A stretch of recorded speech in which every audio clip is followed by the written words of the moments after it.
Hello, all you beautiful people out there. What is going on? This is your friend Britik coming at you fast with another Britik's build video. That's right, it's not a beast build, it's not a new hero. It's a hero that's been in the game for quite a while now, but I am bringing back the Britik builds because I do play this game still sometimes, surprisingly. I do. I try and find time to play this game, and I've been playing a lot of Lieutenant Belica lately, especially after the buff, and I kind of want to focus kind of want to focus on heroes that get buffed from patch to patch because a lot of people might want to try out those heroes, and maybe they don't know how to build a deck for them. So I kind of want to show you guys my deck for Lieutenant Belica. Now, quick disclosure: I am not the best caster player. Okay, for those of you who know, I main fighters, but I have played every hero in this game quite a bit. Just, for obviously, it just comes with the job. You got to make YouTube videos and whatnot, make guides for every hero. You kind of play a lot of every hero, and you can actually play Lieutenant Belica in offlane pretty well. And that's where I've been playing her, and I've been doing pretty damn well. Even though I haven't been winning, my personal results with this deck have been pretty darn good, independent of team play and whatnot. So I thought I would share it with you guys. So here we have it. Arch Megas plus 300% damage for structures to minions. Obviously, when you're sieging, you want to make sure that your minions do a lot of damage to the structure, and she's a pretty good sieger, and that's where you want to shine. She has a lot of ability damage. Obviously, as a caster, not much basic damage. She has one of the weakest basic attacks in the game, right next to Countess, so you're not going to be doing a lot of damage when it comes to her basic, except last hitting and whatnot. And then you have Health Pot, Mana Pot, Healer Token for the start. I like starting this. Whether you're mid lane or off lane, it's a good start to have. Just have some regen going on there, and then Blink Charm will come in later. So we're going to start off by building off a Sage's Ward for some passive health and damage. You want to build passive health in the beginning of the game because, it's only 50 points of health, but it still does help a little bit, especially when you consider how low damage everyone is doing.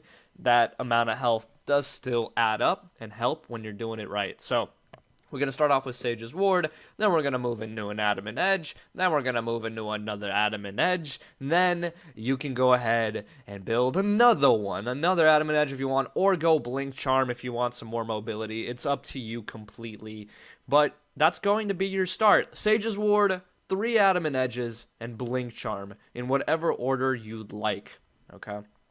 So that's going to be the starting items right there. Just a whole buttload of damage, passive health. You're going to end up having 200 passive health after all these Adamant Edges, which, again, is not crazy a lot, but it does help get out of sticky situations sometimes to have that extra health. Then as we move into mid-game, we're going to start building more mana items, so to speak. So we're going to put in Hydroverser into our 6th slot. For those of you who don't know, you gain power equal to 7% of current mana. So this is going to give you a lot of damage, especially later on in the game when you passively scale a lot of mana, and when we put in some more mana cards, and it also gives you some more passive health and mana regen as well. So why not? You want mana regen as well as mana. So we have Hydroverser there, and then we're going to have Staff of the Adamant for more damage. This is going to replace one of your Adamant Edges. More damage from the Staff of the Adamant plus some passive mana. And we're going to do that with 2 casts and 1 major cast. And then we're going to start replacing some stuff. So you can replace your Sage's Ward over with Brawler's Ward. This is going to give you more damage. It's going to give you more passive mana. And so now you're noticing a shift here. Early game, you want a lot of passive health.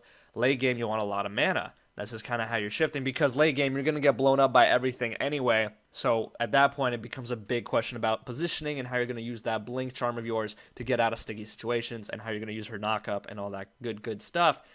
And then after that, you can go ahead and choose what you want to do. I usually go with Mind Flow because it sets me with a lot of mana. Okay, it gives me a total of 300 mana.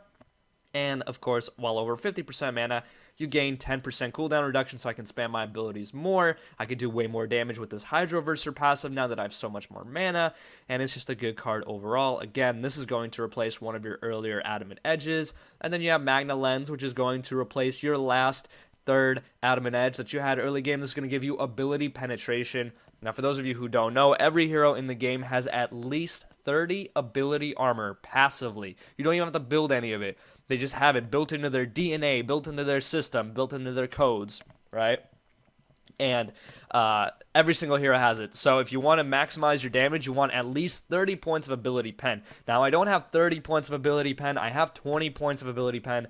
But I like this card nonetheless because it does give me some more damage and it gives me some mana regen. And I decided to do it like this because I prefer to have some of those other points allocated into, you know, armor, mana, not armor, what am I saying? Mana, damage, hydroverser, and stuff like that. You can play around with it more. If you want more ability pen, then what you can do is you can actually go, instead of 3 focus shocks, you can go 4 concentrated shocks, which will give you a total of 26 instead of 20 ability pen, and that means you'll just have 90 less mana. So, you know, you can do the math. You can go to one of Sylphan's videos. He's pretty good at math over there, and you can do the math for yourself. But this is how I build it, okay? I'm not saying this is the best way to build it. I'm not saying this is the only way to build it. This is how I build it, and if you have no ideas, you can go ahead and use this. I've been using this up in Diamond. You guys already know. And again, it's been producing pretty decent results for me, okay? Whenever I would die or whenever we would lose, it would either be me messing up, just sucking as Belica, or my teammates not communicating or rotating or whatever. It's not the deck's fault. Don't blame the deck, okay? Don't blame my deck. I said deck. Anyway, that's it. That's pretty much it. Hopefully you enjoyed this build. Let me know how it goes for you. Let me know how you are enjoying the new Lieutenant Belica now that she's much stronger. My name's been Britik. Thank you guys so much for watching. If you did enjoy, drop a like, comment, subscribe, all that good stuff. And as always, make sure you all have a wonderful day. Peace.